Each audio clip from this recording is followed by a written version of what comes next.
Picture this: a narrow, cobbled street choked with the clamor of 1,000 voices. The air is thick with the scent of spices, damp wool, and molten wax. Merchants in rich velvet coats huddle over chests of gold coins, their whispers lost in the din of haggling and hammer strikes. But behind the chaos of this medieval marketplace, something darker hums beneath the surface. The real power here doesn't belong to kings or knights. It's held by the shadowy brotherhoods known as merchant guilds. These weren't just traders. They were puppet masters who shaped empires with ledgers instead of swords, who buried secrets so deep history nearly forgot them. Today, we're pulling back the curtain on 30 of their most jaw-dropping hidden histories, forgotten scandals, underground alliances, and vaults of treasure that vanished without a trace. You'll hear about guilds that hired assassins to guard silk routes, bankers who spied on popes, and a sunken guild hall filled with relics of forbidden rituals. This isn't just history, it's a thriller, and by the end, you'll never look at the medieval world the same way again. Stay tuned, because the first story involves a secret code so ingenious it fooled entire kingdoms for centuries. Now let's peel back the first layer of this hidden world where ink and parchment held more power than swords. The Hanseatic League, a sprawling network of merchant guilds across northern Europe, didn't just dominate trade from London to Novgorod. They invented an entire secret language to protect their empire. Imagine a ledger that looks like simple accounts of wool and timber, but hidden between the lines are codes so clever they baffled rival traders and even kings. Take the Lübeck Code, discovered in the 1980s in a dusty Baltic archive. At first glance, it was just a mundane list of herring barrels shipped to Bergen. But scholars noticed odd markings, tiny dots, misplaced flourishes, even the occasional extra stroke in a numeral. After years of painstaking work, they cracked it. Those errors were coordinates. Each dot marked a secret meeting point along the Baltic coast, while flourishes indicated which ports had bribed officials. One deciphered entry revealed how the League diverted an entire shipment of Russian furs to avoid tariffs, netting them a fortune in hidden profit. Then there were the symbols. Guild members wore rings engraved with what seemed like decorative knots until you held them under candlelight at a specific angle. The shadows cast would form runes spelling out passwords for warehouse access or warnings about spies. In Bruges, archaeologists found a trader's chest with a false bottom. Beneath it, a map of the North Sea marked with symbols showing where competitors' ships had mysteriously sunk. But the League's most audacious trick, their double ledgers, one set perfectly legal, was shown to tax collectors. The real records, written in a cipher based on wool quality grades, tracked everything from smuggled amber to bribes paid to the Teutonic Knights. A decoded page from 1384 proves they manipulated grain prices during a famine by hoarding supplies in church crypts, then blaming shortages on divine wrath. This wasn't just clever accounting, it was economic warfare. When the Danish king tried to seize League ships in 1326, coded messages orchestrated a blockade that starved Denmark into surrender within months.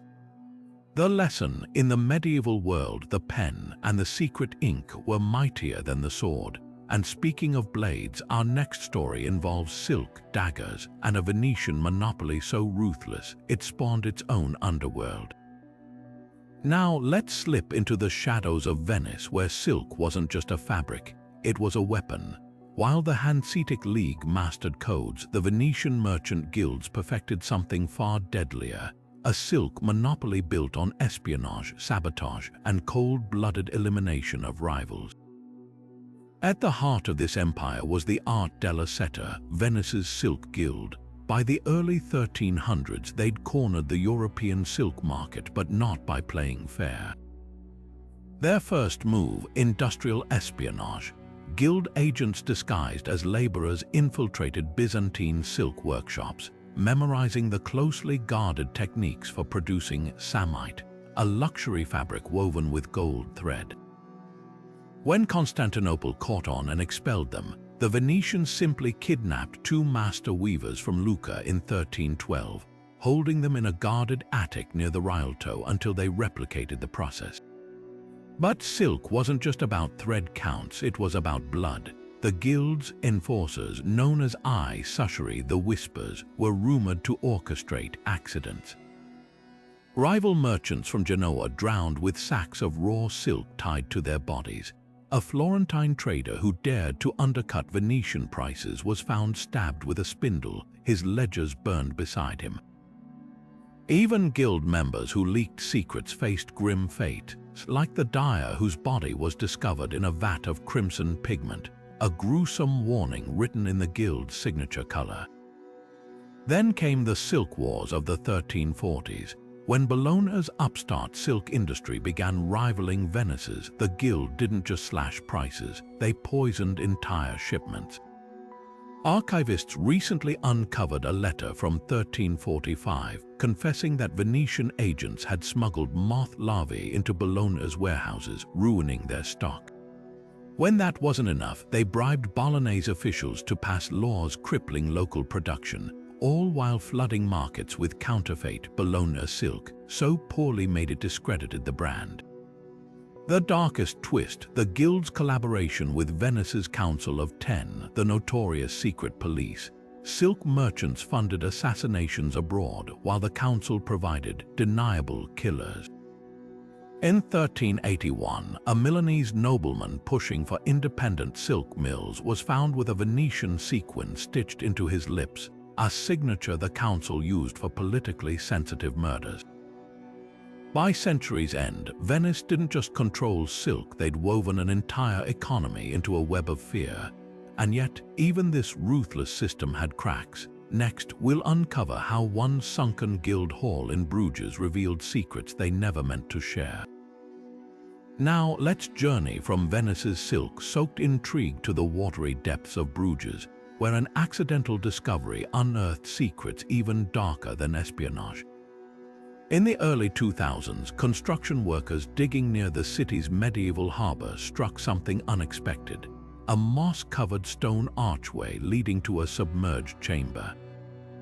What they'd found was the lost guild hall of the Woluwevers, Bruges' powerful wool merchants, a site swallowed by the rising tide centuries ago, yet perfectly preserved in the silt. Inside, archaeologists uncovered a treasure trove of artifacts that exposed the guild's shadow economy.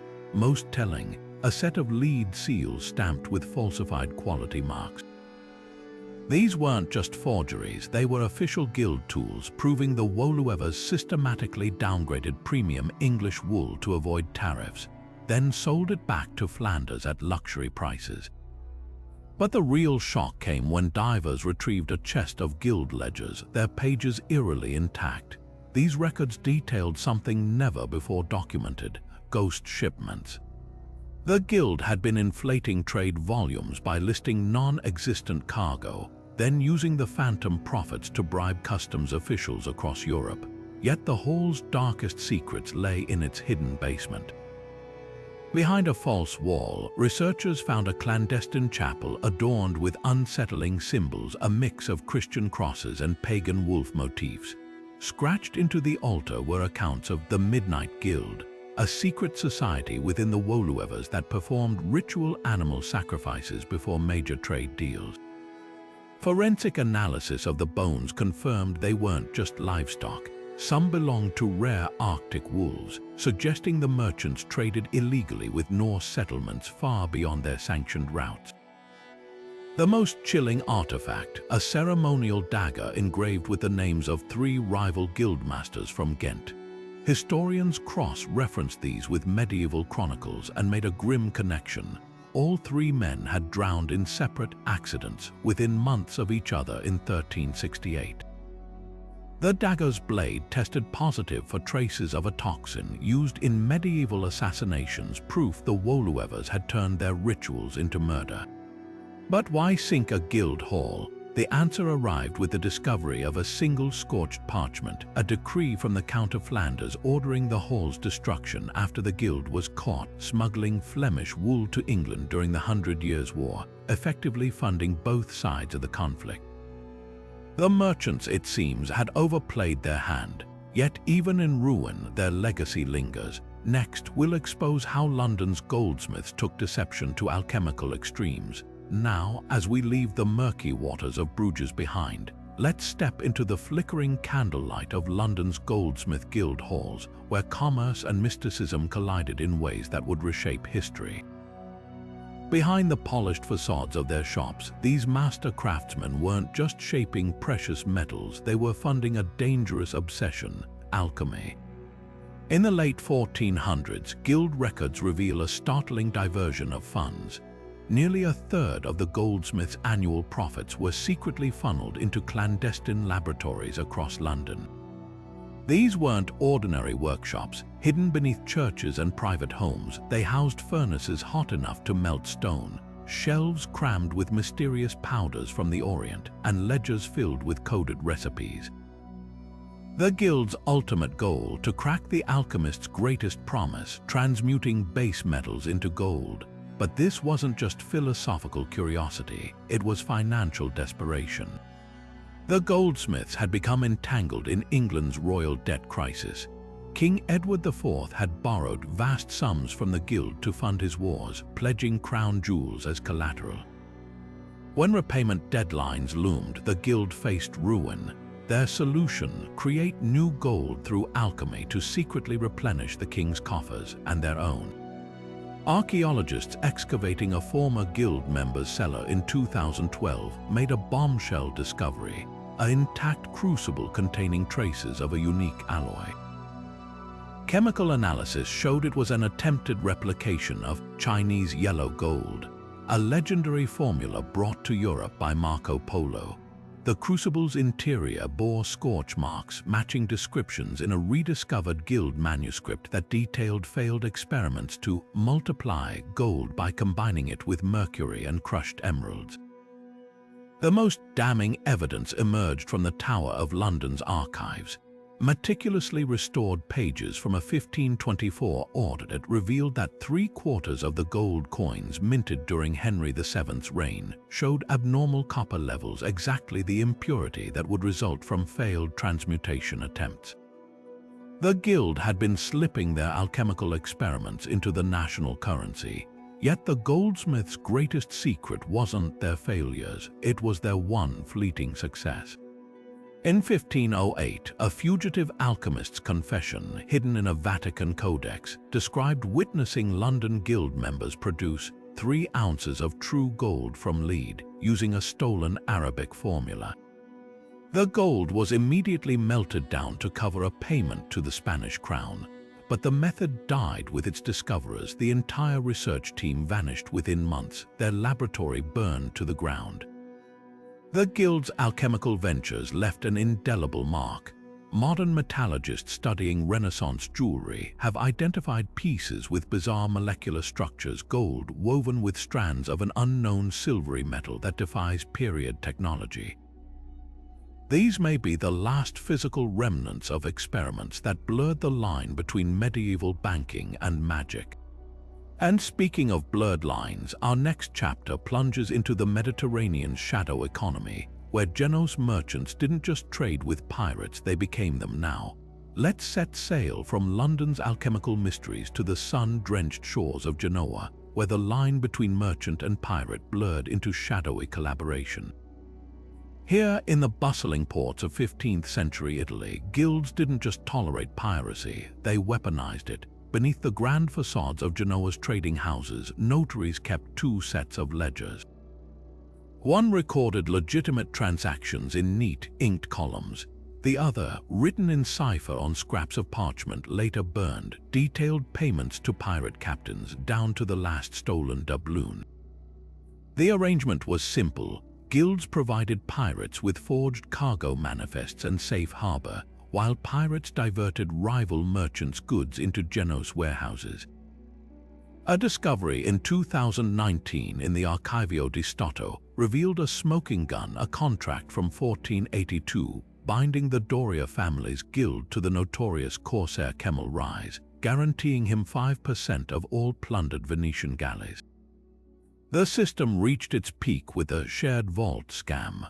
Archaeologists excavating a long-abandoned guild cellar in Portofino found iron strongboxes stamped with both guild seals and pirate symbols. Inside, coins minted in Alexandria sat beside Barcelona silver, all meticulously inventoried. Guild lawyers had concocted an ingenious cover.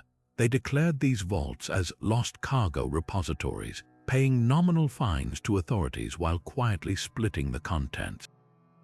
One account book recovered from a sunken pirate ship off Sardinia showed guilds even issued pirates receipts stamped with official seals, allowing them to claim salvage rights on their own loot. The alliance's most brazen act involved the church. In 1491, pirates loyal to Genoa intercepted a papal galley carrying indulgences. Instead of ransoming them, the guild had the documents expertly altered, changing beneficiary names to their own agents. For 3 years, these forged pardons were sold across Europe until a drunken scribe in Marseille confessed to the plot, but greed unraveled the scheme. When Spanish authorities raided a Genoese guild hall in 1506, they found something unexpected: pirate captains' letters complaining of unpaid shares. It turns out the merchants had been skimming weights from gold shipments, sparking a bloody revolt. The guild's downfall came when former allies began kidnapping their members, forcing confessions that exposed decades of collusion. What lingers today? Curiously, Genoa's maritime insurance rates remained suspiciously low during this era. Modern actuaries analyzing old policies found patterns suggesting guilds knew exactly which ships would mysteriously vanish. And in 2017, divers located a pirate wreck near Corsica with its hold still packed with wool bales, each bearing the exact same fake Genoese customs stamp. As we pull away from these treacherous waters, our compass now points north to a German banking empire that didn't just move money but manipulated minds. Shifting our gaze from the pirate-infested waters of Genoa, we arrive in the cobbled streets of Augsburg, where gold wasn't just currency, it was a weapon of information. The Fugger family, Europe's most powerful banking dynasty, didn't merely finance kings, they orchestrated their rise and fall through an invisible web of spies. At the heart of their operation was the Fugger-Zeitung, Europe's first corporate intelligence network. Disguised as innocent trade newsletters, these coded dispatches carried secrets from every corner of the continent. Courier routes were meticulously planned. A wool shipment to Antwerp might hide reports on Spanish troop movements, while a barrel of Rhine wine destined for Vienna concealed bribes for imperial advisors. Modern archivists in Vienna recently uncovered a ledger from 1521 listing payments to over 300 silent partners, from Hungarian stable masters who eavesdropped on nobles to French laundresses who smuggled letters in linen bundles. The Fugger's greatest coup involved the Holy Roman Emperor's election of 1519. Documents in the Thyssen-Bornemisza Museum reveal how Jakob Fugger secretly funded 3 rival candidates simultaneously, ensuring whoever won would be indebted to him.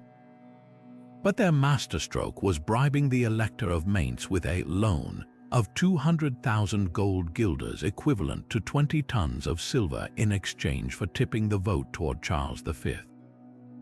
When the Pope protested, Fugger agents in Rome lost a chest of incriminating letters detailing Vatican corruption, conveniently silencing opposition.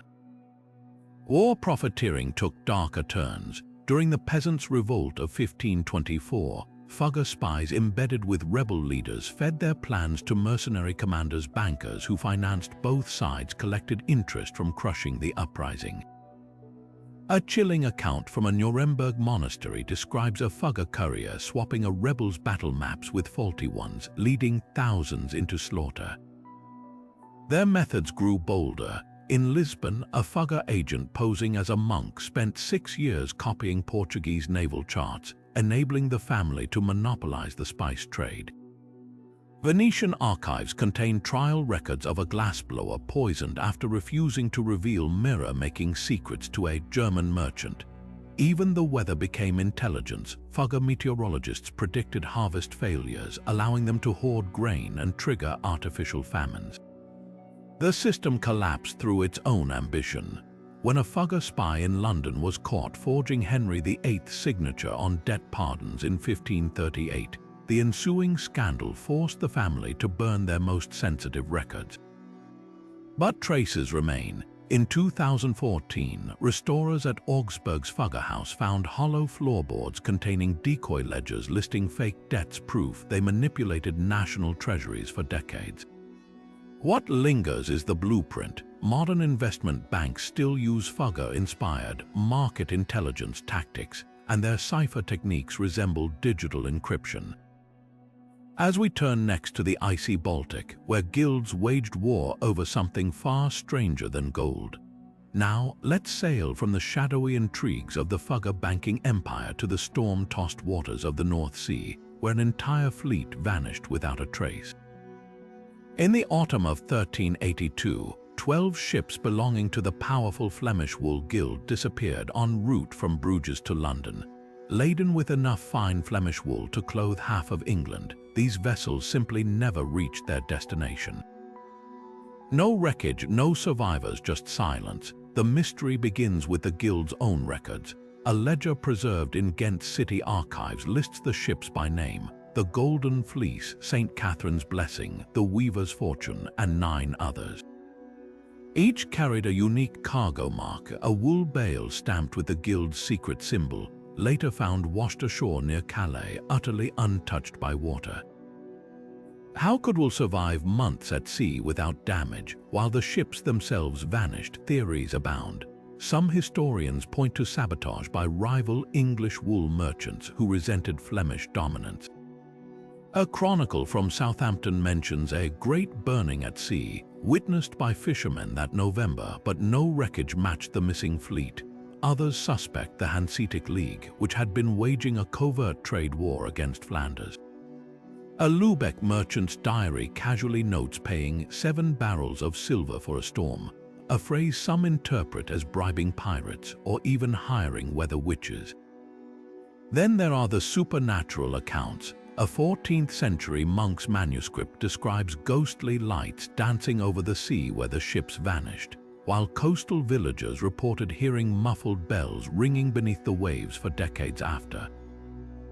In 1986, divers exploring a medieval shipwreck off the Dutch coast claimed to hear faint chanting in Old Flemish, though no human remains were found. Modern technology has only deepened the puzzle. Sonar scans in 2008 revealed 12 strange, ship-sized depressions on the seabed near the Goodwin Sands, a notorious graveyard of ships. Yet when archaeologists investigated, the pits contained no timber or artifacts, just finely layered wool fibers. Marine biologists confirmed these couldn't have accumulated naturally, suggesting the wool was deliberately placed there. By whom or what? The guild's response was telling. Within weeks of the disaster, they quietly commissioned 12 new ships, all named after the lost vessels, but with one eerie addition. Each had a bronze bell engraved, "May the sea return what it took." When one of these replacement ships sank in a storm in 1389, salvagers found its cargo hold filled not with wool, but with 12 sealed barrels of salt. Salt, in medieval symbolism, was protection against evil. To this day, the fate of those ships remains one of history's great maritime riddles. Were they victims of human greed, natural disaster, or something beyond our understanding? Perhaps the answer lies in those silent wool bales still waiting to be unraveled. And as we turn next to the guilds of York, keep in mind sometimes the most disturbing mysteries aren't about what was stolen, but what was willingly hidden. But let's shift our focus from the sea's unanswered riddles to a deception that was meticulously documented yet hidden in plain sight. In the cobbled streets of medieval Europe, some merchant guilds didn't just turn a blind eye to forgery, they institutionalized it. Imagine walking into a bustling marketplace, handing over what you believe to be good silver coin, only to later discover it's a counterfeit stamped with the guild's own seal of approval. The most brazen example comes from the archives of Cologne's Spice Guild. In 1403, city officials raided a clandestine workshop beneath a guild hall, uncovering piles of fake peppercorns meticulously carved from dyed wood, each bearing the guild's authentic wax seal. These weren't rogue operations. Ledgers reveal guild masters levied formal taxes on counterfeit goods, calling them shadow wares. One invoice even shows the guild charging a 15% fraud fee to merchants dealing in fake Flemish lace. Then there were the coins. In Strasbourg, archaeologists found a trove of counterfeit deniers, thin silver coins in the cellar of a former goldsmiths guild hall. At first glance, they appeared genuine, right down to the mint marks, but metallurgical analysis revealed a shocking truth. The guild had produced them using an alloy formula recorded in their own financial records as the Baker's Blend, a 30% silver, 70% cheaper metals.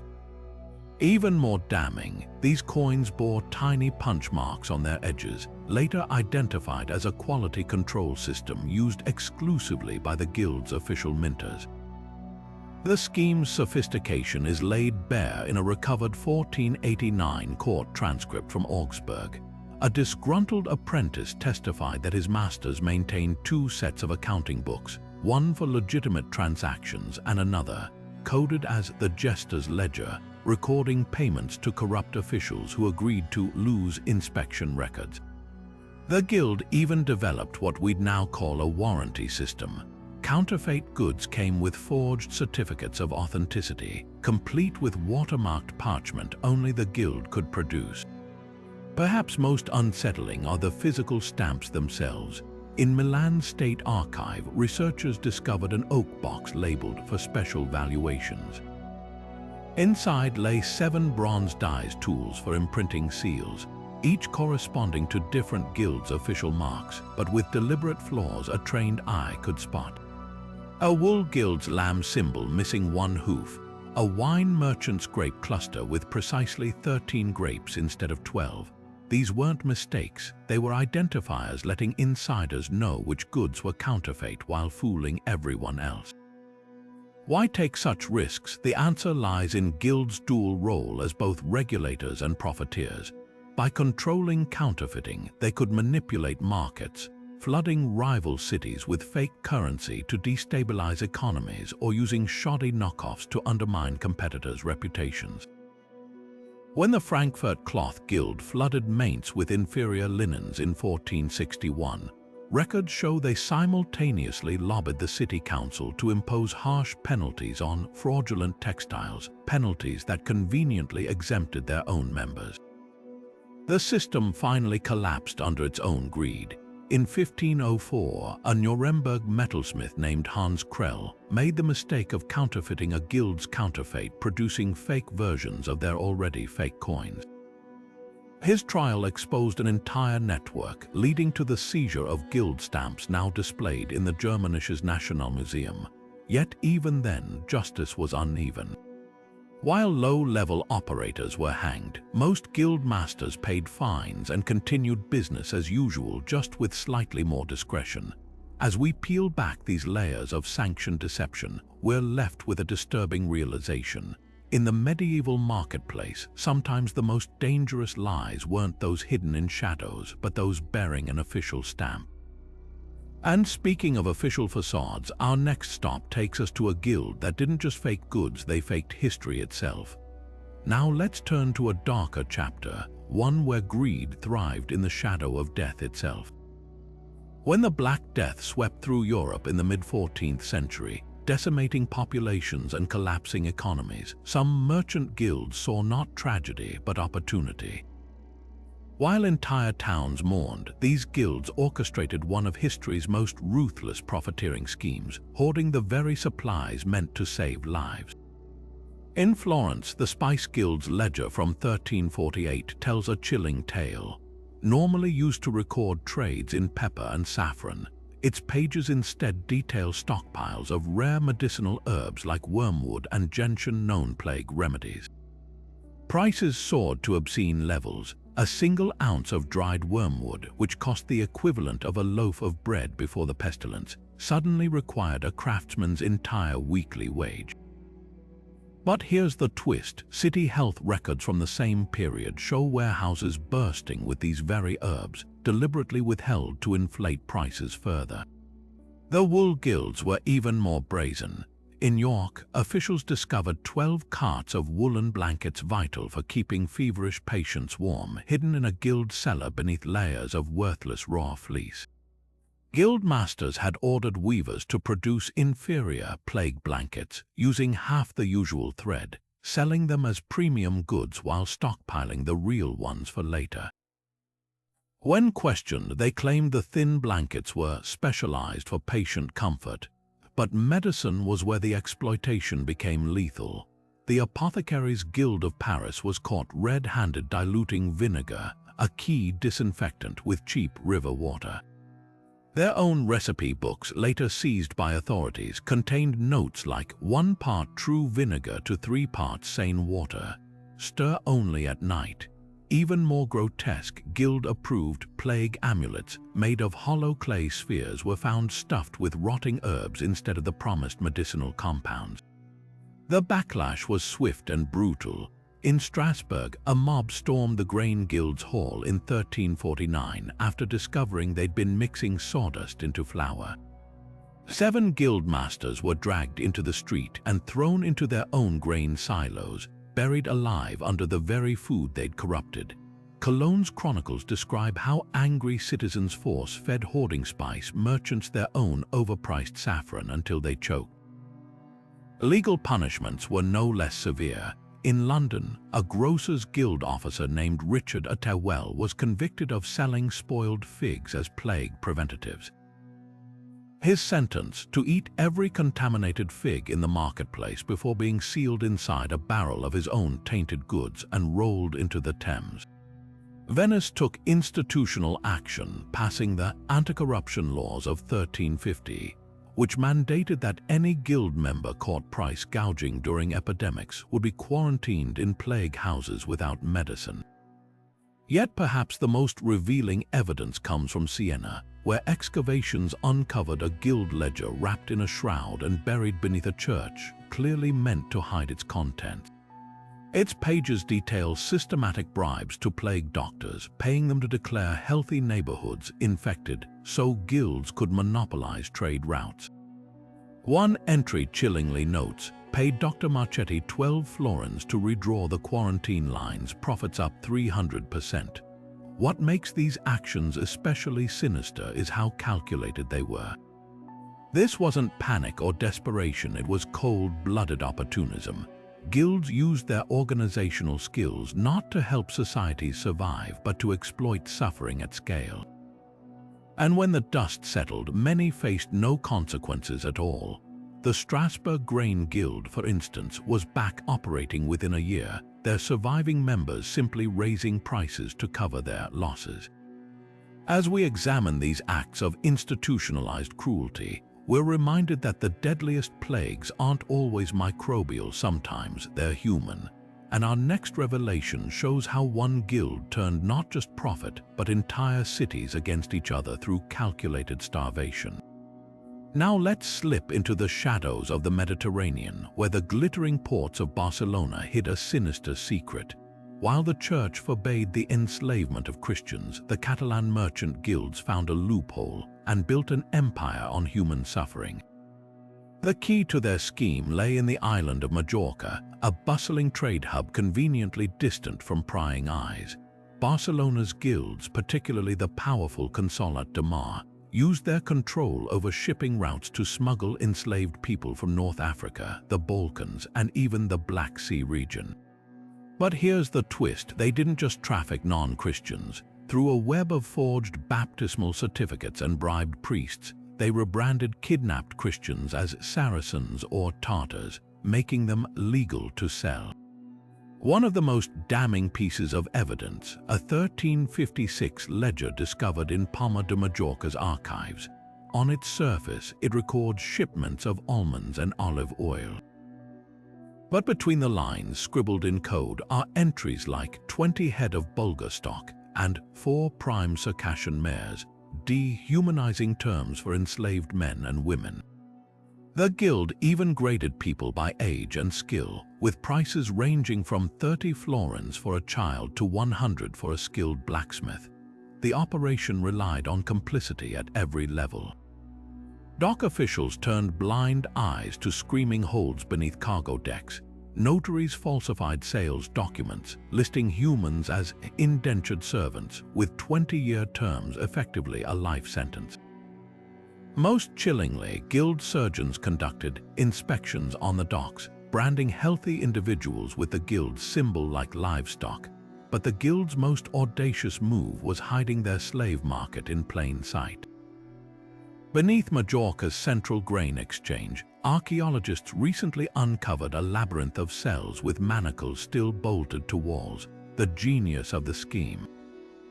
The screams were drowned out by the noise of the market above, while the grain dust masked the stench of human misery. The church eventually caught on. In 1368, a whistleblower priest named Bernat Descol submitted a report to the Avignon papacy detailing how guild members took communion with the same hands that filed slave chains. His evidence included a smuggled guild memo reading, "If questioned, say the Moors are being converted, our profit margin depends on it," yet punishment was shockingly light. The guild simply paid a fine of 2,000 florins, roughly the price of 67 enslaved people, and shifted operations temporarily to Sardinia. By 1375, records show the same Barcelona merchants donating stained glass windows to cathedrals, their sins literally washed in colorful light. What makes this history so unsettling is its bureaucratic banality. This wasn't some rogue operation. It was a meticulously organized system of cruelty, with quarterly profit reports and annual shareholder meetings. And it reminds us that some of history's greatest evils weren't committed in blood-soaked battlefields, but in quiet offices with quill pens and ledger books. As we pull back from this grim chapter, our next revelation takes us to frostier shores where guilds turned another commodity into a weapon. Let's turn our attention northward, where frothy mugs of beer became weapons in a bitter feud that shook the cobblestone streets of Lübeck. While we often picture medieval guilds as orderly trade organizations, the brewers and tavern keepers of this Hanseatic city proved commerce could be as cutthroat as any battlefield.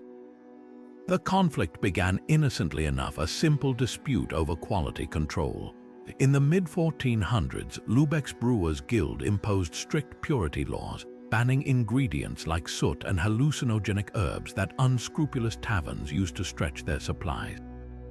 But when tavern owners retaliated by creating their own rival guild, the situation spiraled into outright warfare. The first casualty, a brewer named Henning Voss, whose entire stock of winter ale was found floating in the Trav River one morning in 1453. Suspicion immediately fell on the tavern guild's enforcers, known as the Kappenmänner, for their distinctive flat caps, their calling card, a keg lid nailed to Voss's door with a butcher's knife, a clear warning to others. What followed was a decade of escalating violence that would make a mobster blush. Brewers began hiring armed guards to escort their carts, only for tavern owners to counter by hiring former mercenaries as taste testers, a euphemism for muscle who'd inspect rival deliveries by smashing them in the streets. Then came the poisonings. In 1458, 20 nobles fell violently ill after drinking at the famed Ratskeller tavern. Investigators found traces of henbane in the barrels, a toxic plant that caused hallucinations and, in high doses, death. The Brewers Guild denied involvement, but city records show they'd purchased 3 pounds of the herb that spring for medicinal purposes. Perhaps the most audacious attack came under cover of darkness. On the eve of the 1462 Christmas market, someone set fire to 7 breweries simultaneously. Witnesses described shadowy figures pouring pitch through attic windows before tossing in torches. The glow was visible from miles away, ironically providing enough light for tavern goers to keep drinking in nearby cellars. the city council finally intervened after a particularly brazen incident in 1465. A brewer's apprentice was found hanged from the Holstentor gate with a tavern guild medallion stuffed in his mouth. This wasn't just about beer anymore, it was anarchy. The solution, an unprecedented merger. In 1467, the warring factions were forcibly united under the United Guild of Beer and Hospitality, with strict profit-sharing rules. Every barrel now carried both guild seals, making sabotage traceable. To this day, Lübeck's breweries maintain an unusual tradition. The master brewer always tastes from the same keg as the tavern keeper before serving. A lingering toast to trust born from centuries of betrayal. This bitter chapter reveals an uncomfortable truth. Even something as communal as beer could divide societies when greed entered the equation. But our next story shows how guilds could also unite against a common enemy as we sail into the icy grip of the Hanse's Arctic whale oil cartel. Now let's journey eastward to the snowy trading hub of Novgorod, where merchants played a dangerous game of deception with some of history's most coveted secrets. While the Silk Road conjures images of camel caravans and spice routes, few realize it also served as a highway for stolen knowledge, thanks to the cunning of Russian guilds who turned fabric shipments into smuggling operations. At first glance, Novgorod's cloth merchants appeared to deal in ordinary silks and linens, but beneath those shimmering surfaces lay an audacious scheme. Chinese dynasties guarded their technological advancements like state secrets, papermaking, advanced metallurgy. Even early gunpowder recipes were forbidden to leave the empire. Yet by the 1300s, these very innovations began appearing in European workshops. The culprits, Novgorod's White Sea Guild, so named for their control of northern trade routes. Their methods were ingenious. Silk bolts destined for European nobles were carefully unstitched, their hollow cores packed with bamboo scrolls containing diagrams of water-powered trip hammers for forges. Linen bundles meant for monasteries concealed thin sheets of rice paper between layers, each one inscribed with ceramic glaze formulas or compass designs. One intercepted shipment in 1384 contained over 600 yards of velvet, every 20th yard woven with metallic threads forming coded maps to Central Asian saltpeter deposits. The guild's greatest heist involved clockmaking technology. When Mongol officials banned export of celestial navigation instruments, Novgorod's merchants commissioned special tapestries depicting innocent floral patterns. Woven into the designs were precise gear ratios and escapement mechanisms visible only when held at specific angles to sunlight. A surviving piece in the Hermitage Museum still baffles conservators. Its threads contain minute variations in thickness that, when measured, reveal the exact dimensions of a 14th century Chinese tower clock's mainspring. But smuggling carried brutal risks. Chinese border inspectors employed silk unravelers, officials trained to methodically deconstruct entire shipments thread by thread. Captured couriers faced execution by 1,000 cuts, their guild marks burned from their skin before death. European buyers weren't much kinder. The Duke of Burgundy had 3 Novgorod merchants drowned in 1402 after discovering their damask silk contained gunpowder recipes written in fermented soybean paste that spoiled en route. The guild's downfall came from an unexpected source: climate change. As the Little Ice Age intensified in the early 1500s, frozen rivers disrupted their carefully timed smuggling chains. A disastrous 1359 shipment saw 80 pack horses break through thin ice near Kazan, losing 32 concealed astrolabes to the depths. Yet their legacy endured. Historians now believe at least 40% of medieval Europe's technological leaps can be traced back to these fabric-wrapped knowledge packets. This hidden trade rewrites our understanding of medieval innovation, not as independent European discoveries, but as secrets carefully smuggled one stitch at a time. And speaking of stitches, our next tale reveals how merchant networks literally wove heresy into their trade routes when we explore the guild-protected heretics of Lyon. Now let's turn our attention to a darker chapter of guild history, where commerce and conscience collided in the shadow of persecution. While merchant networks are often painted as purely profit-driven, the guilds of Lyon risked everything to protect those fleeing one of medieval Europe's most brutal crackdowns, the Albigensian Crusade against the Cathars. At first glance, Lyon's silk and spice traders seemed typical of bustling Rhone Valley commerce. But beneath their market stalls ran a secret underground railroad for Cathar refugees, the so-called good Christians declared heretics by the Pope. When French armies began massacring entire Cathar communities in the early 1200s, Lyon's merchant families saw an opportunity and a moral duty. Their solution: hide the persecuted within plain sight, camouflaging them as part of the trade machine itself.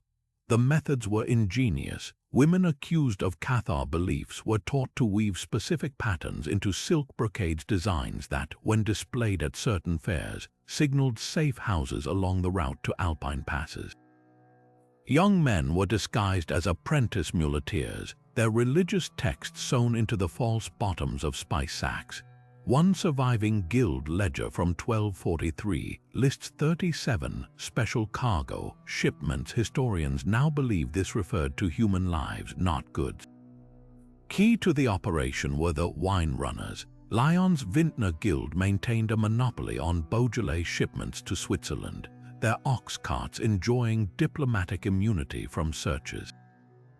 Hollowed-out wine barrels became escape pods, complete with air holes and compartments for food. Church authorities grew suspicious when over 200 barrels went missing between 1261 and 1274, until guild accountants produced falsified records showing the wine had spoiled in transit.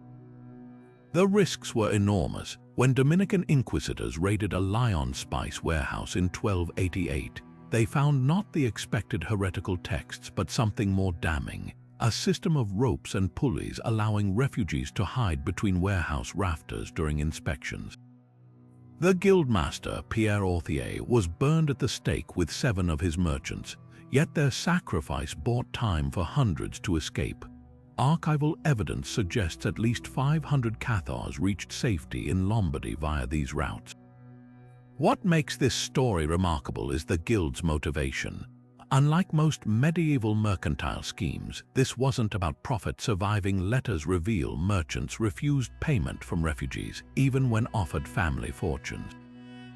Instead, Lyon's guild saw themselves as upholding an older tradition of sanctuary, a belief so strong they etched hidden crosses into their ledgers next to each successful escape. This hidden network reshapes our understanding of medieval trade, not just as arteries of commerce, but as lifelines of conscience. And that interplay of faith and finance takes an even darker turn when we uncover how certain guilds didn't just transport goods, but manufactured holy deception itself. Next, we expose the guild-backed counterfeit relics trade. Now, let's unravel one of the most baffling mysteries in medieval commerce, a guild that shouldn't have existed at all. In the bustling city of York, buried deep within crumbling tax rolls from the 1300s, historians stumbled upon records of a merchant guild with no physical presence, no members ever named, and no trace in any other historical document. This so-called Phantom Guild of York appears only in financial ledgers, its entries meticulous yet utterly disconnected from reality. At first, scholars assumed it was a clerical error, a scribe's mistake repeated over decades. But the pattern was too deliberate. Year after year, this ghostly entity reported substantial trade in Flemish wool, yet no ships from York ever docked in Bruges under its name. It paid hefty tariffs on imported spices, yet no apothecary in the city ever received these phantom shipments. Most damningly, its tax payments always arrived in suspiciously pristine silver coins, untouched by the wear of circulation. The breakthrough came when researchers cross-referenced the guild's records with the accounts of York's actual merchant families. They found matching discrepancies: wealthy traders who mysteriously underreported their incomes by the exact sums the Phantom Guild supposedly earned. One particularly brazen example involved a prominent wool merchant, Richard de Boughton, whose documented sales fell short by £300 in 1387, the same amount the Phantom Guild claimed as profit that year. How did this shadowy operation work? Modern forensic accounting reveals a sophisticated scheme. The guild served as a financial decoy, allowing real merchants to funnel excess profits through its fictional ledgers. By declaring goods twice, once under their own names at deflated values, and again through the Phantom Guild at market rates, they could pay lower taxes while maintaining plausible deniability. Even more cunning, the guild's expenses matched bribes to customs officials, neatly laundering corruption payments as business costs. The system began to unravel in 1402, when a conscientious tax collector named Thomas Rythe noticed wool shipments supposedly handled by the Phantom Guild bore the same inventory numbers as those taxed under real merchants. His investigation was cut short. Rythe drowned in the Ouse River under murky circumstances, and the case was quietly closed, but the records survived, hidden in a chest of voided documents, rediscovered in 2011. What makes the Phantom Guild extraordinary is its sheer longevity. It operated for nearly 70 years, a testament to medieval York's financial ingenuity. Unlike typical money laundering, which seeks to hide wealth, this scheme flaunted it under an alias, exploiting the era's patchy bureaucracy. Some historians speculate it may have even funded political campaigns, noting that several York mayors during this period inexplicably repaid large loans from unnamed benefactors. This ghostly enterprise forces us to reconsider how medieval commerce really functioned, not just in grand marketplaces, but in the shadowy margins of record-keeping.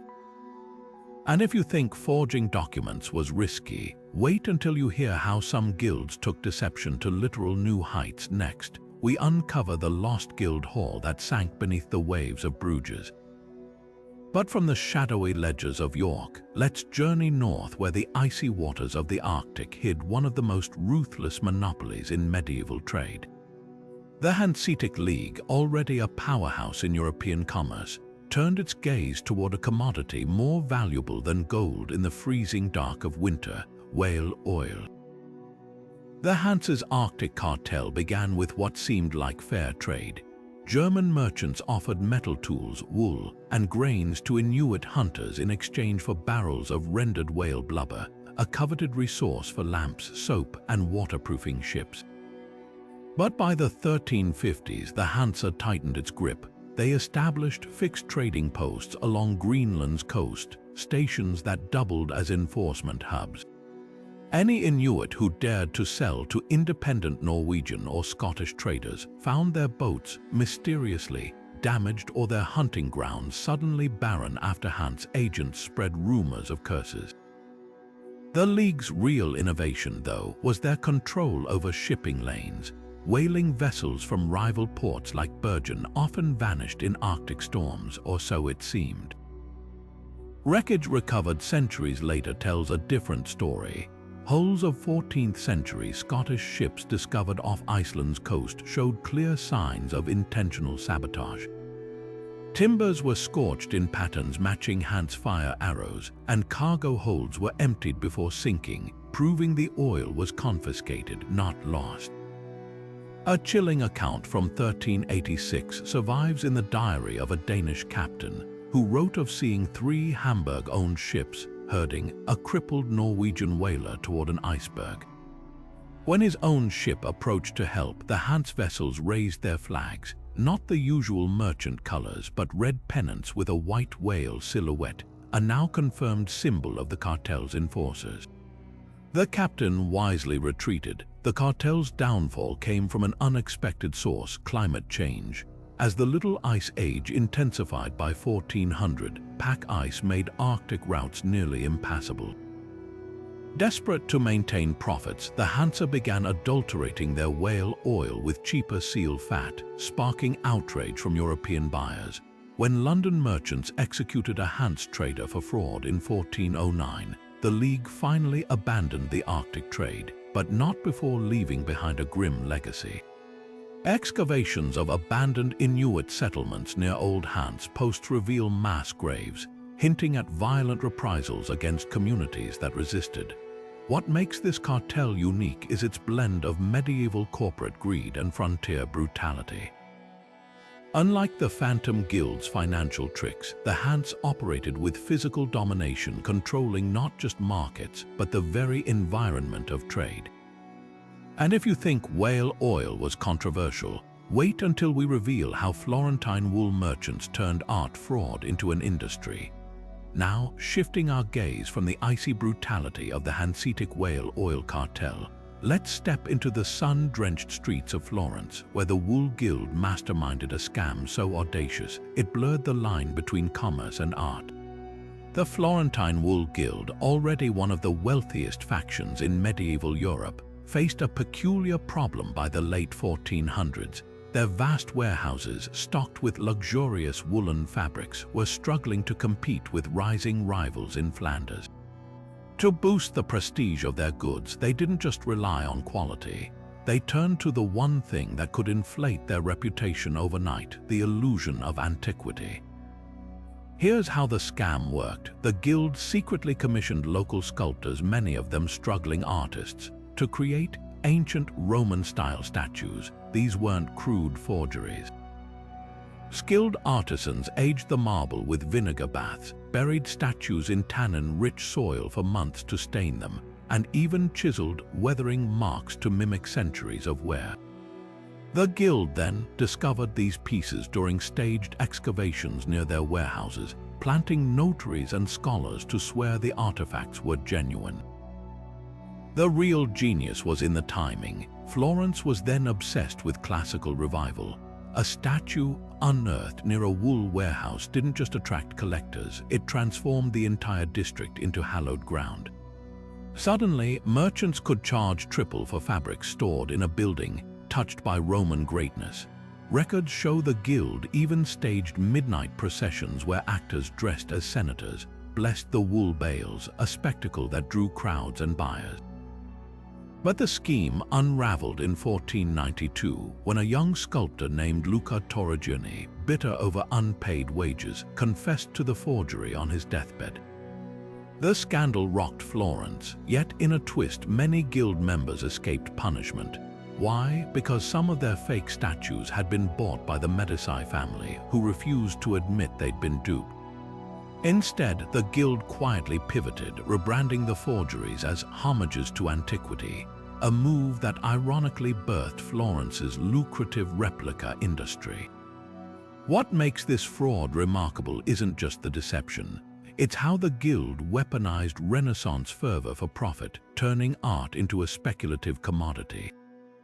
And if you think twisting history for gain was unique to Florence, just wait until we uncover the rogue goldsmiths of Paris, who melted down royal coins to fuel their own underground empire. Now let's leave Florence's artful deceptions behind and slip into the shadowy alleys of medieval Paris, where a different kind of forgery was brewing, one that threatened the very currency of the French crown. The rogue goldsmiths of Paris operated in a world where precious metals were power. By the late 1300s, the city's goldsmith guild was supposed to uphold strict standards, crafting official coins and regalia under royal supervision. But beneath this respectable facade thrived a clandestine network of artisans who saw a golden opportunity, literally.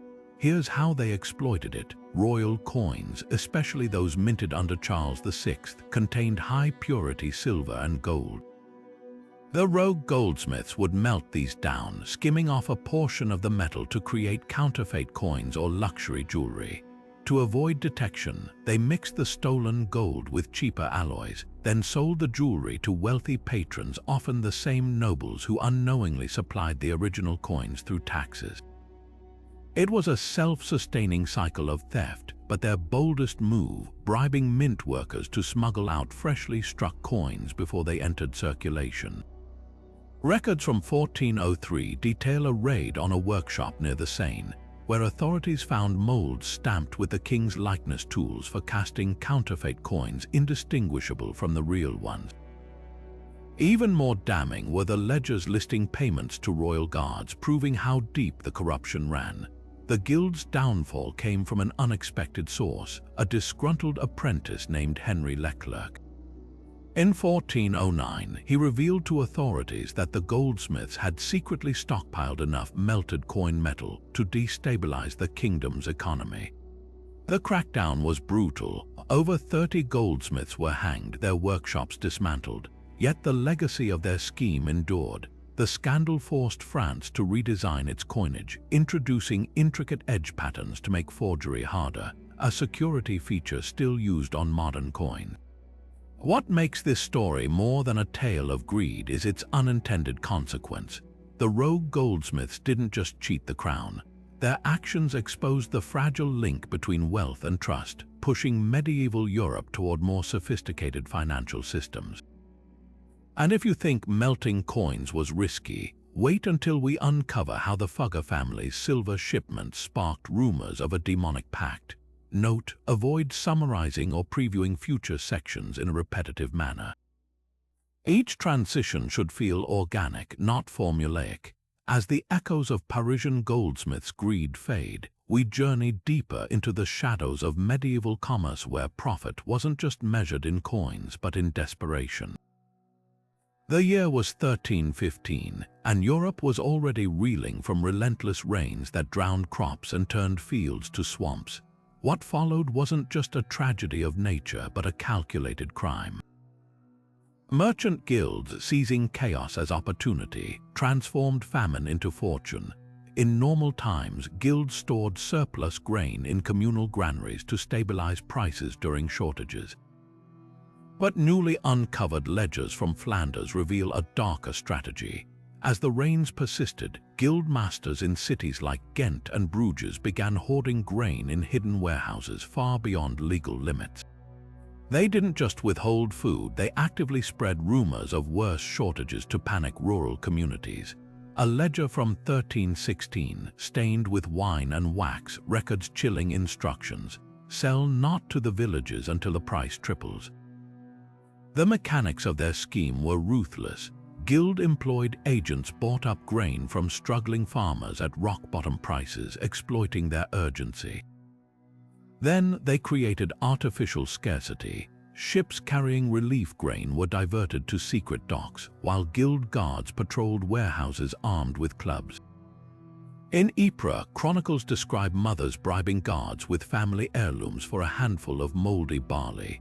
Meanwhile, guild merchants sold the same grain at jacked-up prices to neighboring towns, playing regions against each other. But the most damning evidence lies in the guild's own financial records. A decoded ledger from the Bruges Grain Guild shows profits soaring by 600% during the famine years, with marginal notes celebrating ideal conditions. Even the church, typically a mediator, was implicated. Letters between bishops and guild masters, recently discovered in a Lübeck archive, show negotiations for tithes taken in grain rather than coin, effectively making the church a silent partner in profiteering. The backlash was as brutal as the scheme. When starving peasants stormed guild halls in 1317, merchants fled to fortified towers, but not all escaped. In Ghent, 3 guild masters were torn apart by mobs, a scene so gruesome it was woven into local tapestries as a warning. Yet the guild's greatest punishment came from an unexpected force: nature itself. By 1318, their hoarded grain had rotted in damp storerooms, rendering their stolen wealth worthless. This wasn't just greed, it was a lesson in how power, when untethered from morality, consumes itself. And while the Grain Guild's tactics were extreme, they forced medieval societies to confront a bitter truth: trust in commerce was as fragile as a stalk of wheat. As we turn next to Iberia, you'll see how secret Jewish guilds turned this very lesson into a survival strategy under the Inquisition's shadow. Yet amid the ruins of trust left by the grain cartels, another story of survival unfolded, one not of exploitation but of quiet defiance. As the Inquisition's shadow stretched across Iberia, Jewish merchants faced an impossible choice: convert, flee, or die.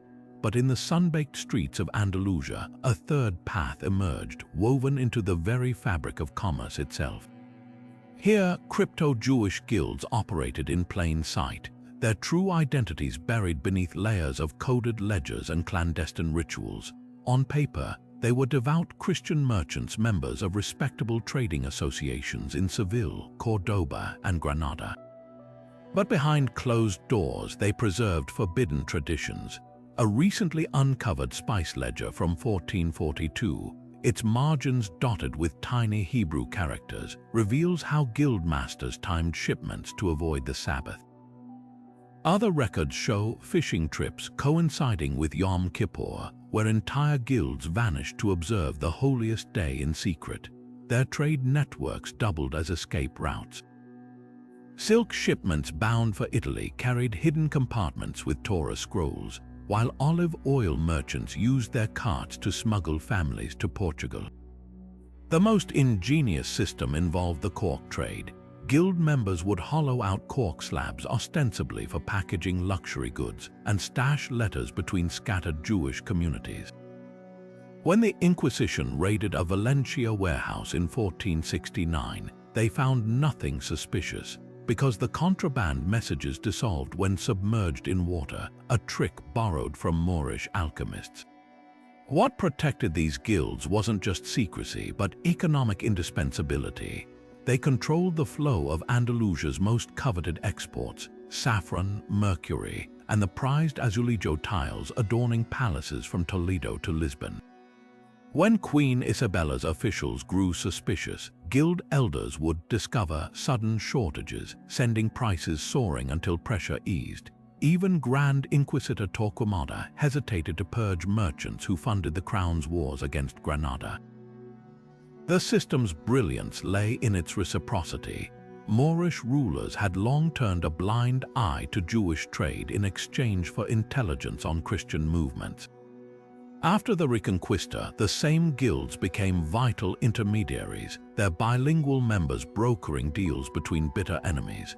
A surviving contract from 1488 shows a Christian guild purchasing Moroccan leather, with payment discreetly routed to a synagogue in Fez. But the cracks appeared as the Inquisition intensified. A betrayed guildmaster in Toledo left behind a chilling ledger entry: "The silver is tainted with ashes."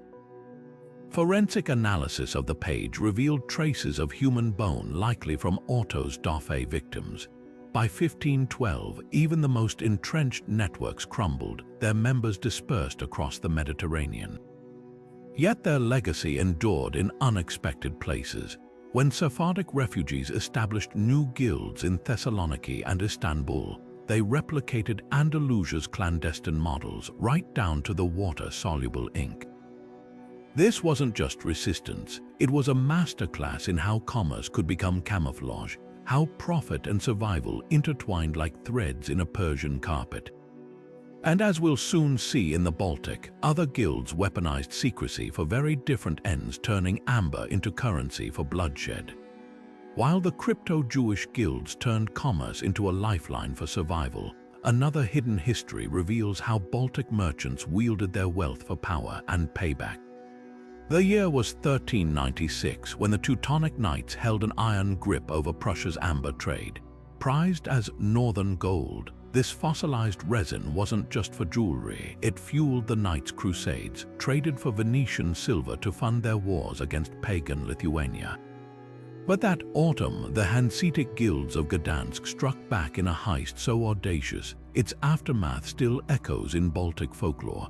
The plot began with betrayal. A disgruntled Teutonic warehouse keeper, sick of his order's heavy tithes, leaked the location of a secret amber stockpile near Königsberg. Led by Guild Master Hartmann von der Osten, 20 merchants disguised themselves as peat farmers, their carts lined with lead to muffle the clatter of stolen treasure. They struck during a storm, exploiting a loophole in the Knights' own trade laws. Since amber harvesting was forbidden during high winds ostensibly to prevent drownings, the guards assumed no one would brave the dunes. They were wrong. By dawn, the guild had vanished with over 3,000 pounds of raw amber worth a king's ransom. What happened next twists history into legend. The Teutonic Grand Master offered a reward of 500 silver marks for the thieves' capture, igniting a manhunt across Prussia. Yet every lead crumbled until a year later, when a Lithuanian shaman presented the knight's envoy with an insulting gift at peace talks, a ceremonial axe inlaid with unmistakable Königsberg amber. The stolen hoard had been smuggled to a pagan temple near Vilnius, where priests ground it into ritual dust. Forensic archaeology confirms parts of the tale. Excavations at the temple site revealed amber fragments matching Prussian deposits. Alongside charred guild seals, evidence the merchants burned their own shipping marks to protect collaborators. But the real masterstroke was economic. By funneling the amber to Lithuania, the guilds undercut the knights' monopoly, allowing Hanseatic traders to dominate the market. Within a decade, Lübeck's guild halls overflowed with Baltic wealth, while the Teutonic Order bankrupted itself trying to reclaim lost revenues. The heist's legacy lingers in an unlikely place: church art.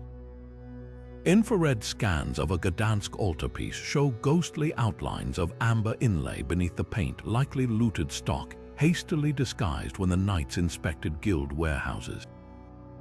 Today, amber still washes ashore near that doomed Prussian stockpile, as if the sea itself refuses to forget the night merchants outsmarted crusaders.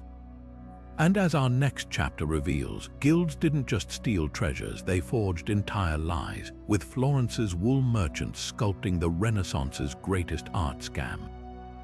But Milan's silk trade hid a far more sinister side, one stitched with blood. Beneath the glittering surface of Renaissance Italy's wealthiest industry, the city's silk merchants operated like a shadowy syndicate where velvet gloves concealed iron fists.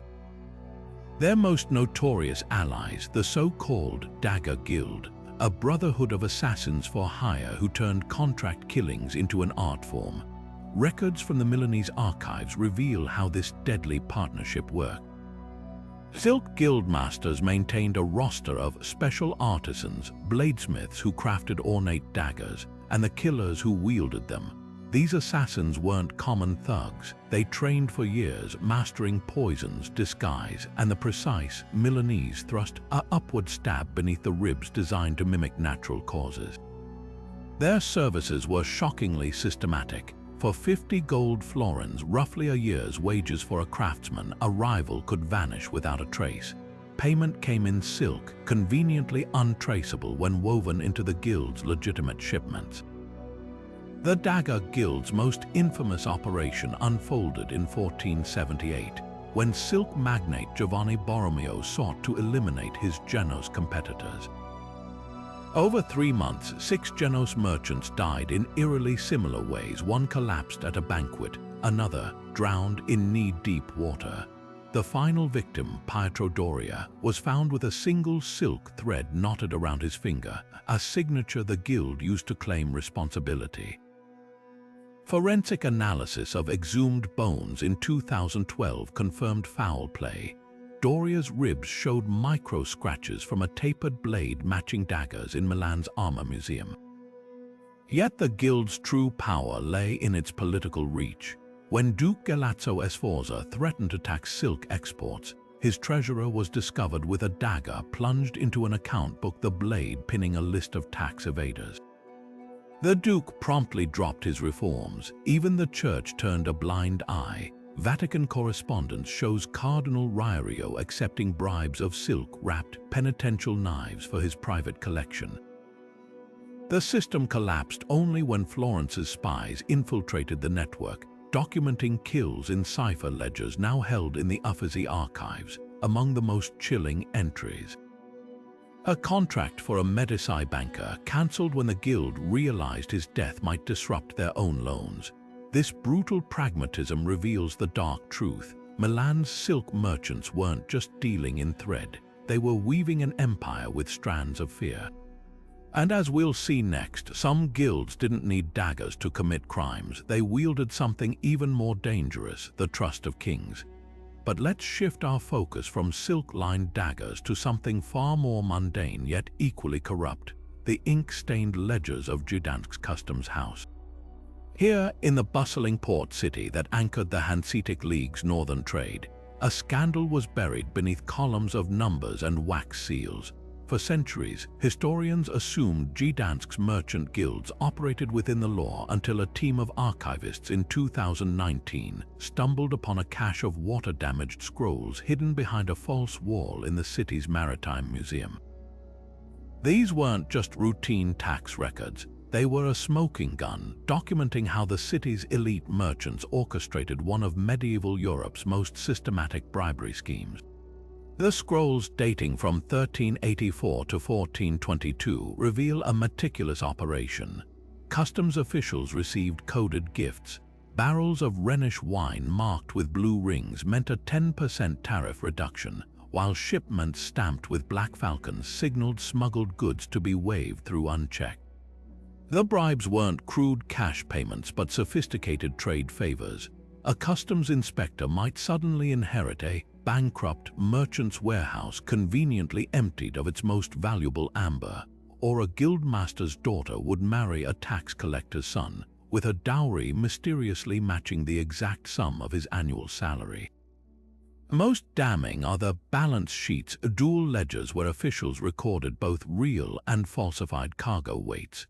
One scroll lists a shipment of Bohemian glass arriving at 200 crates, while the accompanying bribe ledger notes the actual count was 350. The difference split between the guild and the customs officer who adjusted the numbers. Forensic ink analysis proved these entries were written simultaneously by the same scribe, debunking claims they were later fabrications. The system's architect was likely Henrik von der Osten, a guild elder whose personal diary found tucked inside a tariff scroll boasts of making the scales dance. His tactics were ruthlessly efficient. When a new bishop threatened audits, von der Osten's guild funded the construction of a chapel using timber donated from tariff-exempt ecclesiastical shipments.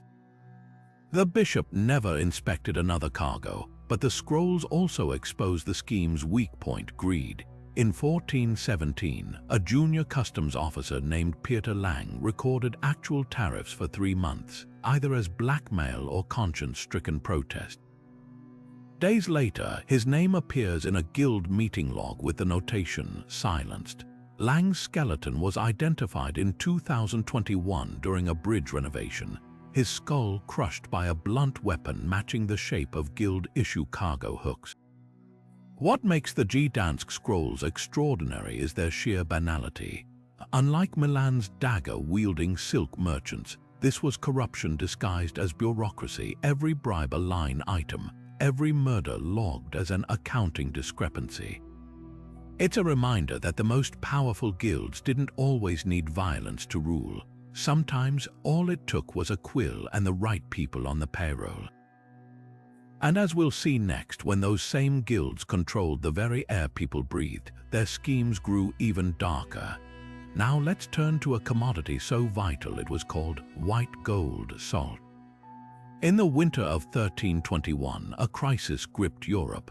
Villagers from Normandy to Bavaria found their salt barrels empty, prices tripling overnight.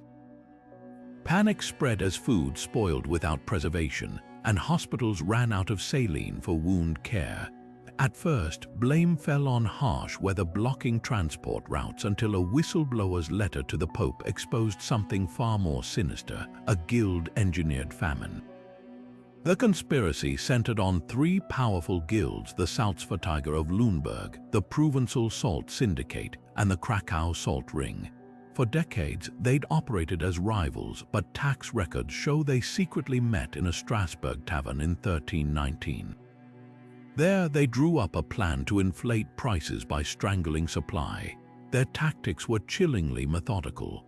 The Salzverteiger flooded their own mines in Lower Saxony, feigning collapses.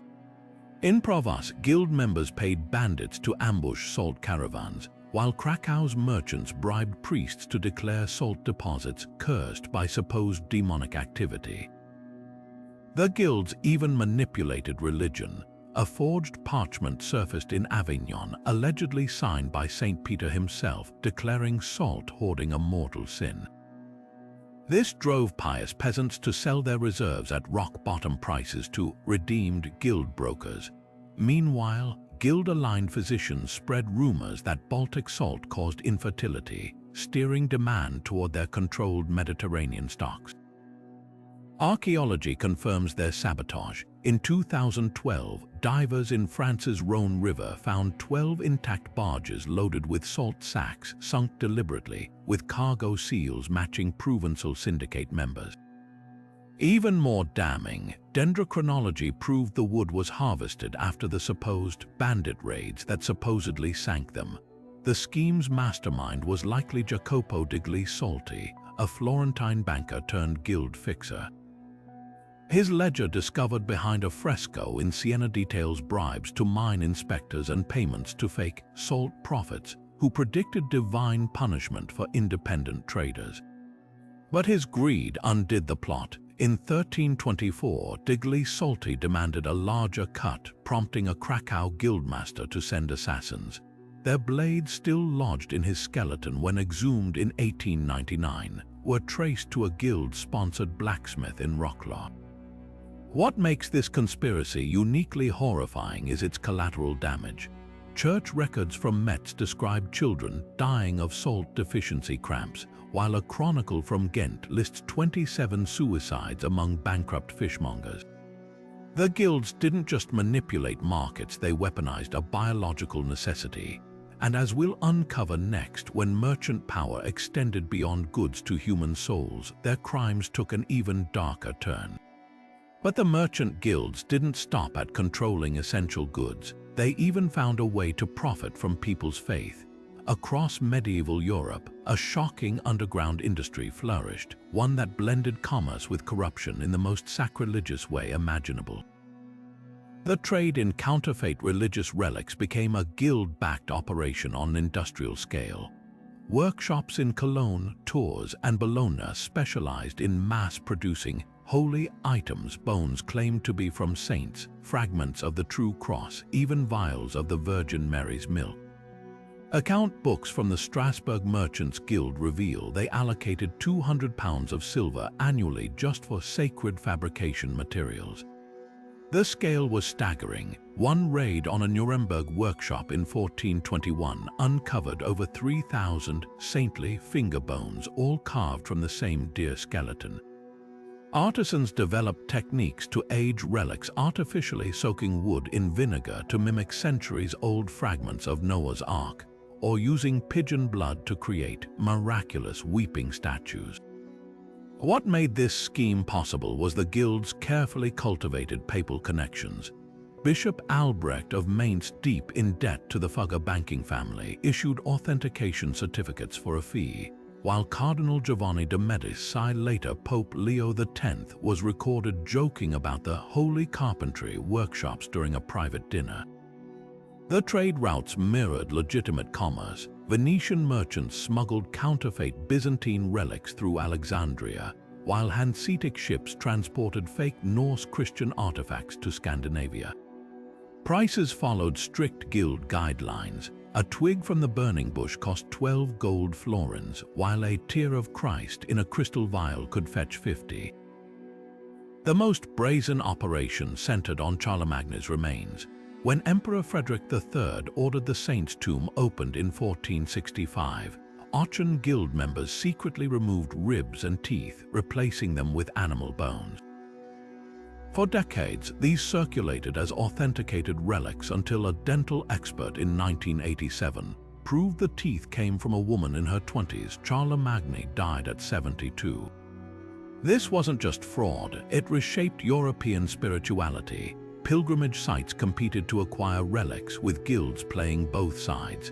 In Canterbury, records show the same merchant sold Becket's blood to the cathedral while supplying rival shrines in France with identical vials. The scheme finally collapsed when radical preacher Girolamo Savonarola began exposing fakes in Florence's markets. His followers discovered warehouses containing 600 identical thorns from Christ's crown.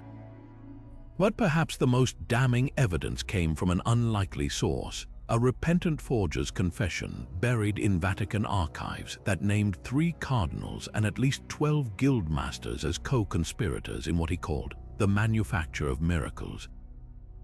Yet even this pales next to an even more disturbing revelation: how some guilds didn't just fake holy objects but actually traded in human souls themselves.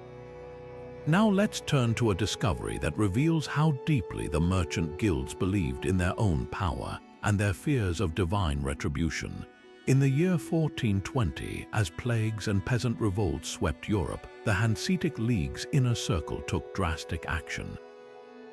Beneath the floorboards of Lübeck's guild hall, they buried an iron-bound chest meant to outlast the ages.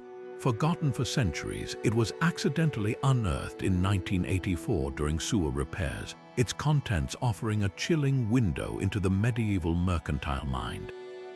The chest held no gold or ledgers. Instead, it preserved prophecies penned by guild scribes. One vellum scroll, stained with wax seals from 12 Hanseatic cities, predicted commerce would collapse in the year 1500 unless merchants purged their sins of usury. Another, written in cipher, described visions of flaming ships sinking in the Baltic, likely inspired by real fears of competitor sabotage.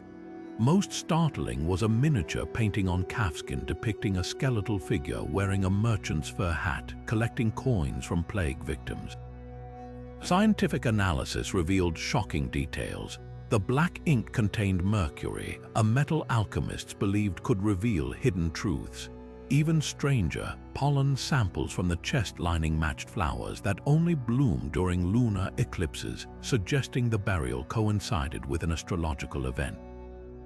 The guild star charts, still partially legible, showed Mars and Saturn aligned in the House of Wealth, an omen medieval astrologers associated with doomed empires. What makes these artifacts extraordinary is their intended audience. Unlike holy relics meant for public display, these were private warnings. Marginal notes in the guildmaster's hand read, "For our successor's eyes alone," proving this was a clandestine act. The prophecies even included self-accusations. One passage admits guilds sold rope to both hangmen and condemned, referencing their practice of supplying warring factions. Historians debate why these powerful men feared divine judgment while actively exploiting crises. Perhaps the answer lies in the chest's sole non-textual item, a crude chess piece carved from whalebone. In medieval symbolism, the merchant was both player and pawn, convinced they controlled the game yet secretly aware their wealth balanced on forces beyond mortal hands. The time capsule's most haunting legacy: its predictions weren't entirely wrong. Just 79 years after its burial, the Lutheran Reformation would attack merchant greed as vehemently as any plague or pirate, proving even the Hanseatic League's vaults couldn't shield them from history's reckoning.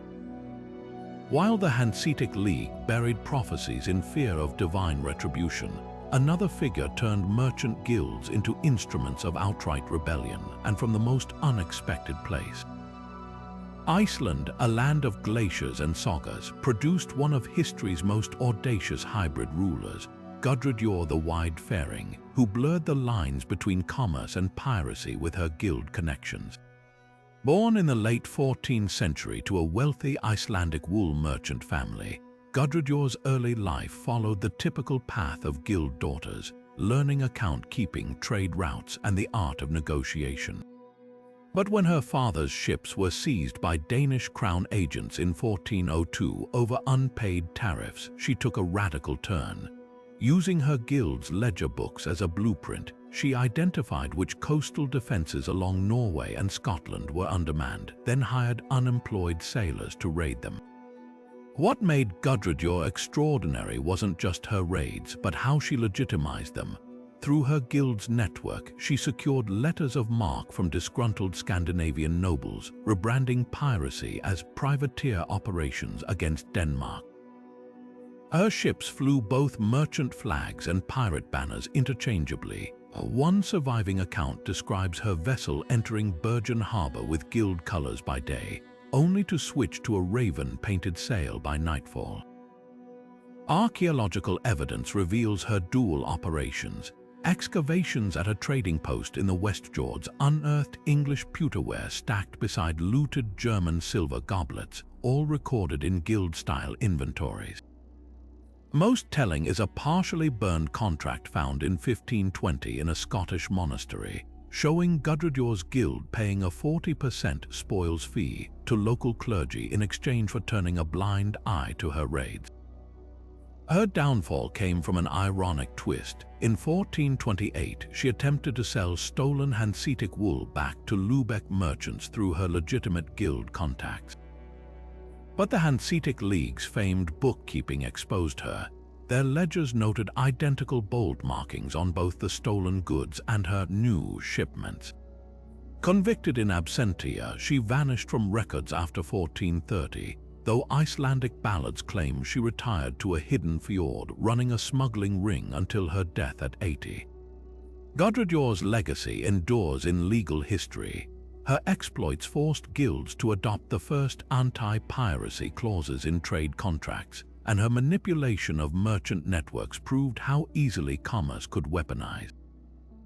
As one Danish judge lamented during her trial, she made the ledger a sword and the warehouse a pirate's den. But while Gudrydur turned guild ledgers into weapons, another secretive merchant network was conducting a different kind of theft, one not of gold or ships but of knowledge itself. The Bohemian glassmakers of the 15th century pulled off one of history's most audacious industrial espionage schemes, targeting the very heart of Venetian trade secrets. Venice guarded its glassmaking techniques like state secrets. The famous Murano workshops were isolated on an island, with artisans forbidden to leave under penalty of death.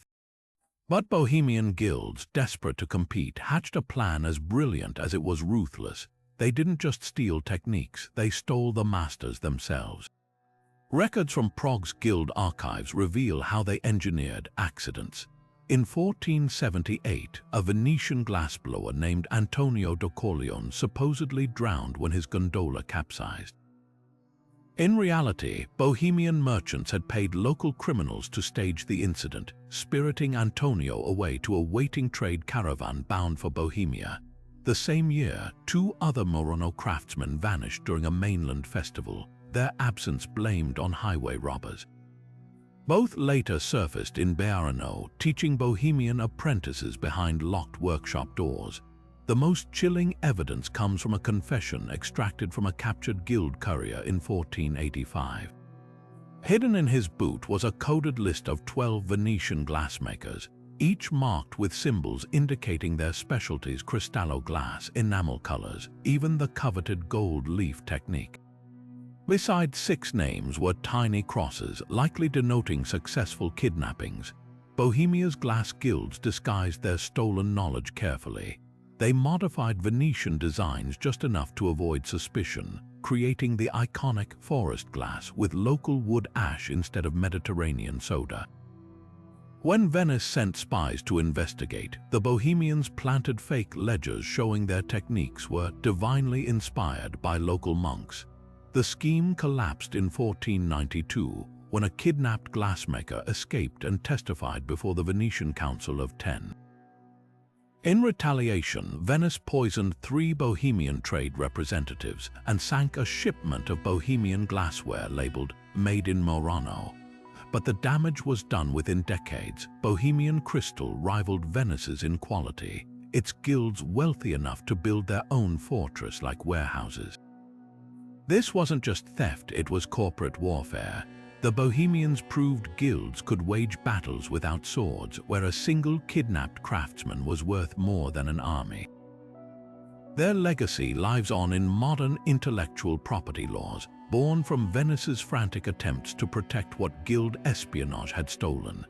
Now let's pull back another layer of medieval commerce, where guilds didn't just trade goods, they trafficked in flesh. Marseille's waterfront wasn't merely a hub for spices and silk. It was the epicenter of a shocking enterprise where prostitution wasn't just tolerated, it was institutionalized. Discovered in the archives of the Chambre de Commerce, a series of ledgers from the late 1400s reveal entries like 12 florins for licensing the House of the Red Lantern, and 30 sous for monthly dues from the Street of Sighs.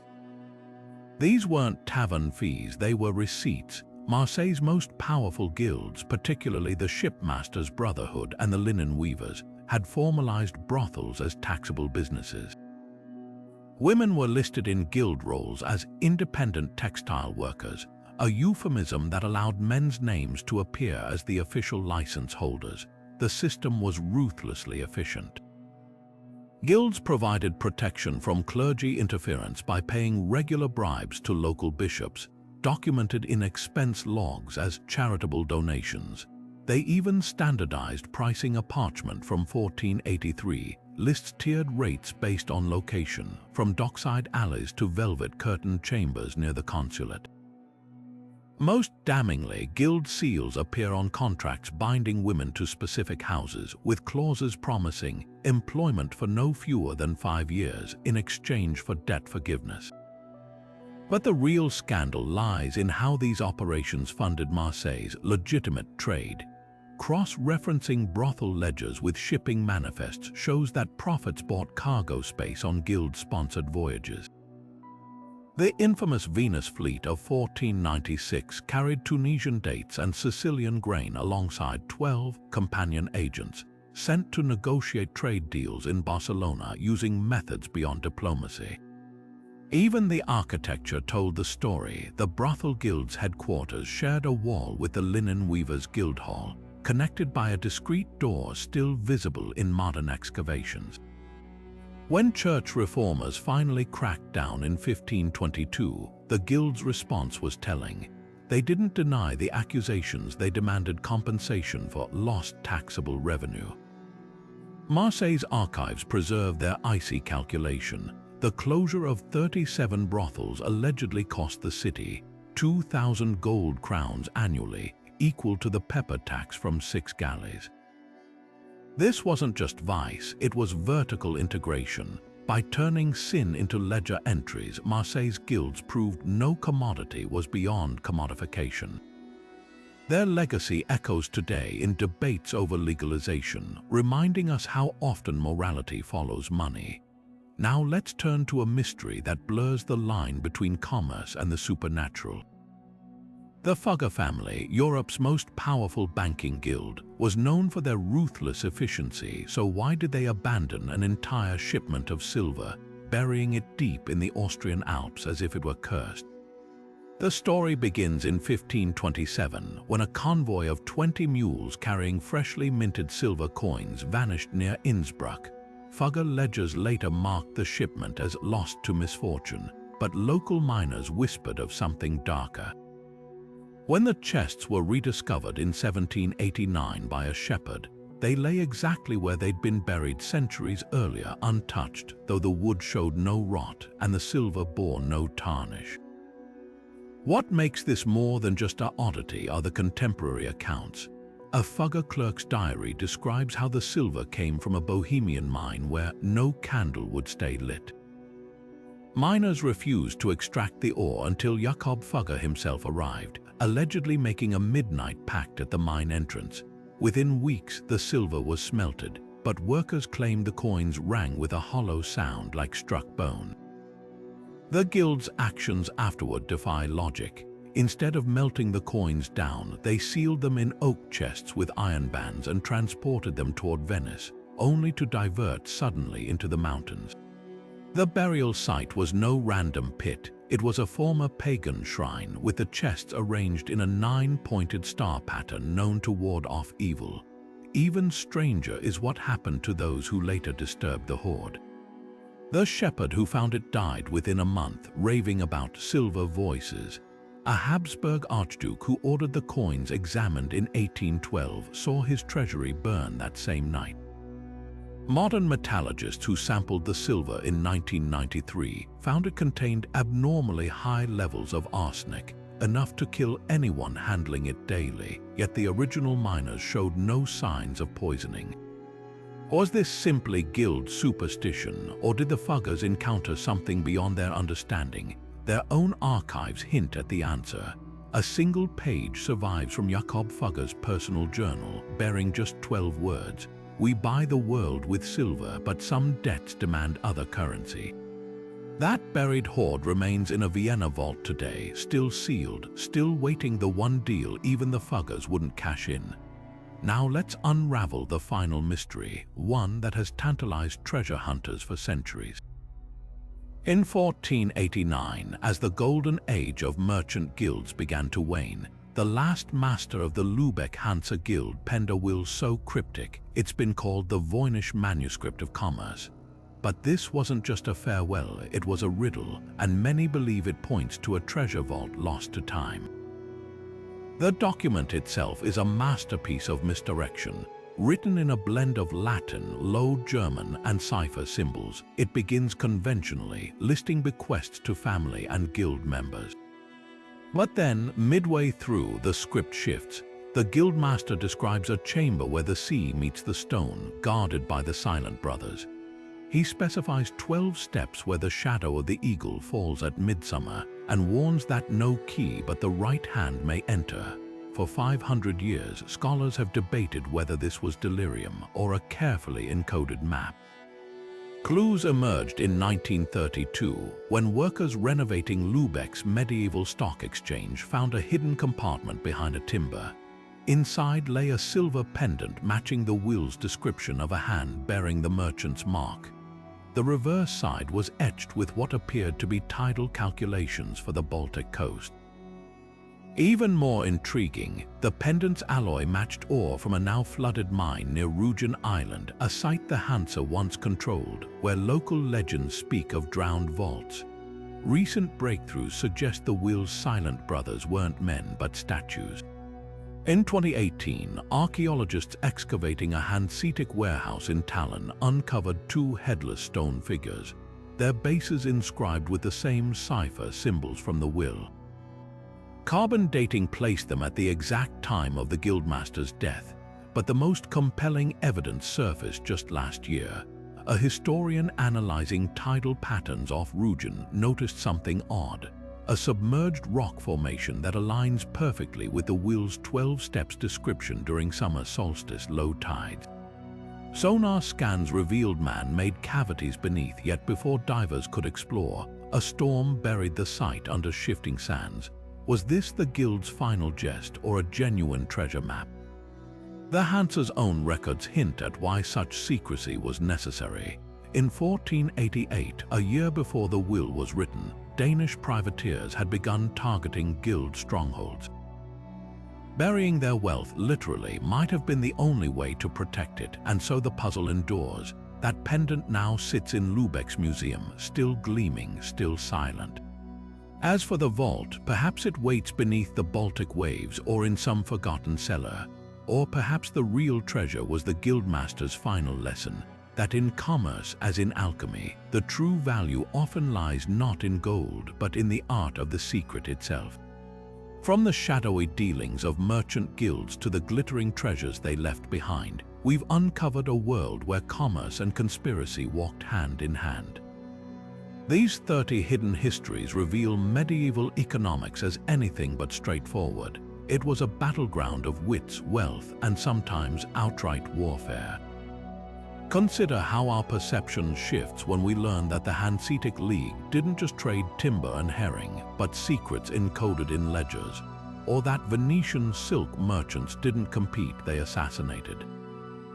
The Fugger banking dynasty didn't merely loan money, they manipulated wars with intelligence networks. These weren't just businessmen, they were power brokers who shaped empires from behind their counting tables. Perhaps most startling is how these guilds bent the era's rules to their will. When the church banned slave trading, Catalan merchants ran covert markets in Majorca. When royal coinage was tight, Parisian goldsmiths melted down currency to craft illegal jewelry. During the Black Death, while society crumbled, some guilds hoarded medicine to extort desperate towns. These stories expose medieval commerce not as the birth of modern capitalism, but as its wild, lawless adolescence. The artifacts left behind tell their own tales, like the guild-approved counterfeit dyes from Gdansk or the Hanseatic time capsule predicting economic collapse. Even the buildings whisper secrets, from Bruges' sunken guild hall to Tallinn's headless statues. These physical remnants prove these weren't just merchant fantasies, they were real operations with real consequences. What fascinates most is how these guilds disappeared yet still influence us.